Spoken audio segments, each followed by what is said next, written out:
Hello, welcome to Unicorn Princess Tarot. So, ito yung ating reading for fire sign, Aries, Leo, and Sagittarius. Take only what resonates. Bali, hindi ito magre-resonate sa lahat kasi hindi naman ito personal reading. Kung gusto mo, pwede ka mag-personal reading, Jing Tarot Reader.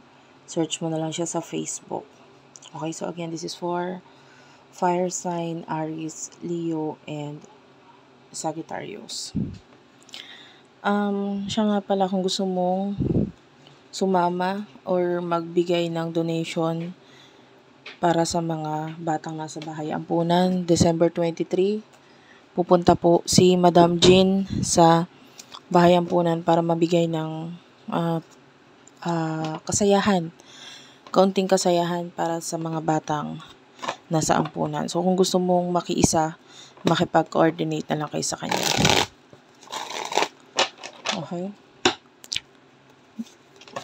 Unicorn Princess Tarot, yan yung aking TikTok. Makaka-avail ka doon ng mga pampaswerte doon sa aking TikTok shop. Feel free to check it out. Again, this is for the sign of fire sign, Aries, Leo, and Sagittarius. Main energy, you do have here the King of Cups, the Wheel of the Year or Wheel of Fortune,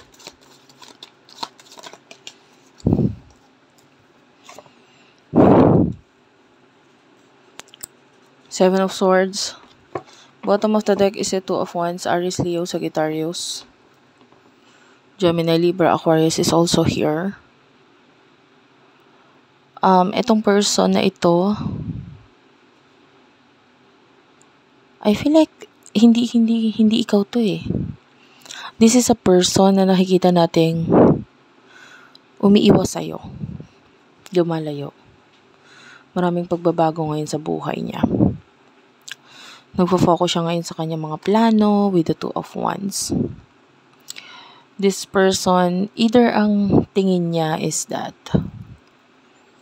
you are currently stuck sa situation or feeling niya nilalagyan mo ng boundaries yung connection ninyo.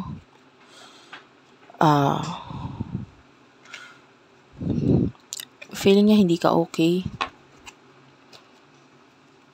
That you have a lot of problems. Pero umiiwas pa rin siya, lumalayo siya. Could be dealing with a water sign. Tell me more about the King of Cups, please. For fire sign.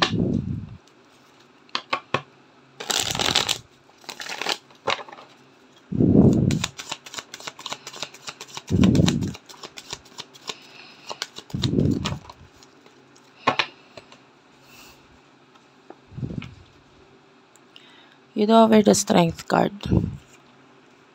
The Chariot. Yan. Leo, Cancer energy. Gemini, the Lovers, Capricorn, with the Devil. Oh.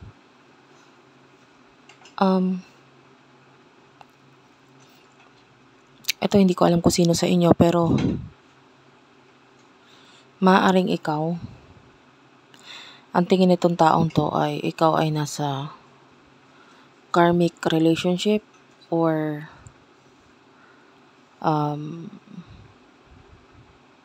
may nagmamanipula sa'yo. Maybe you do have another person na kakonect, karelasyon, and feeling niya mas matibay yung connection ninyo. Pero lumalayo siya, umiiwas siya kasi hinahayaan ka niya na madanasan mo kung ano yung sitwasyon mo ngayon para ma-realize mo kung ano yung meron sa connection ninyo.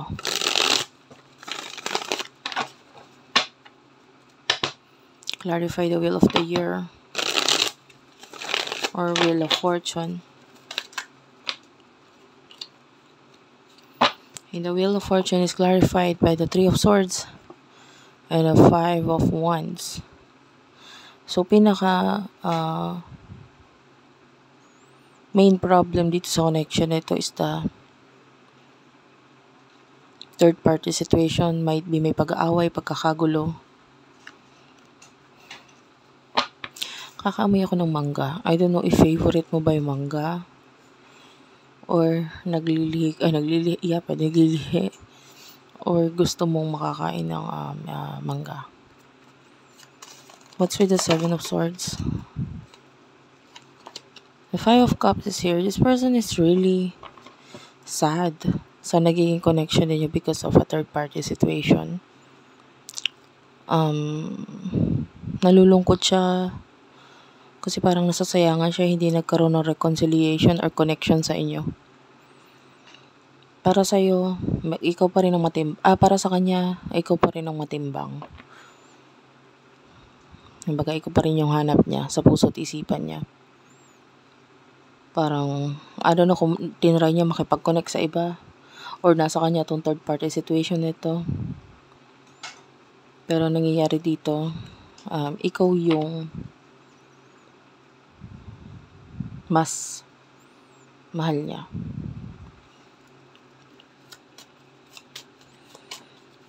Anong gusto niya mangyari? Ang gusto niya mangyari is the Hanged Man and the King of Pentacles. Sa ngayon, gusto niya maghintay na lang muna sa connection na ito. Like, mag-focus sa kanyang career, sa kanyang work, stability. And gusto niya magkaroon ng offer mula sa'yo na ikaw yung gumawa ng movement. I can see 3 children. So, I don't know kung may kids ba kayo or you do have anak na with someone else. But I can see 3 children. Or vice versa. What will happen in the near future for the both of you? Near future for the both of you.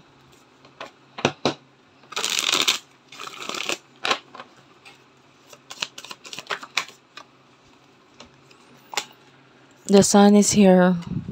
The Devil. The Empress. And the High Priestess. Clarify the Sun.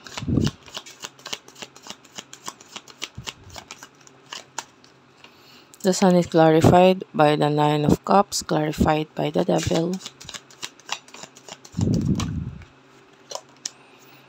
8 of Cups. What's with the 8 of Cups? Knight of Cups is here. In the near future, ito pa pala, 8 of Wands.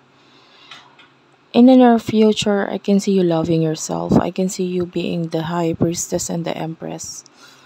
Napaka-spiritually developed mong tao talaga, no? And nagko-continue yan. Mas gumagaling ka pa nga lalo sa kung ano yung pinagkakaabalahan mo. And also, pagdating sa sarili mo, health, napakaganda. Money is also good. Nakakita tayo ng success para sa'yo in the future. I can see a lot of happiness. Pagta-travel is also here. I can see you having fun with the people you love. And pagdating sa person na ito, there's a lot of waiting in the future. Ngayon, naghihintay na nga siya. Naghihintay pa ulit. And I can see possible offer mula sa someone na very bossy sa buhay mo. Not, hindi naman bossy, no? Pero sa inyong dalawa, siya yung nasusunod. Itong person na ito. Siya yung dapat masunod.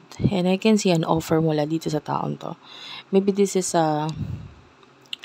relatives, ayan, kamag-anak, family members kasi, or close friends ng family.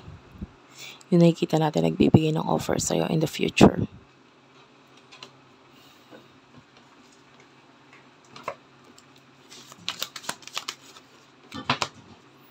yeah, some sort of help ang nakikita natin dito. Like, maybe offer ng may kinalaman sa kanyang ipon, like, or maybe invest niya ito sa'yo. But anyway, take only what resonates. So that's it for now. Thank you for watching, guys. I love you all, and bye-bye.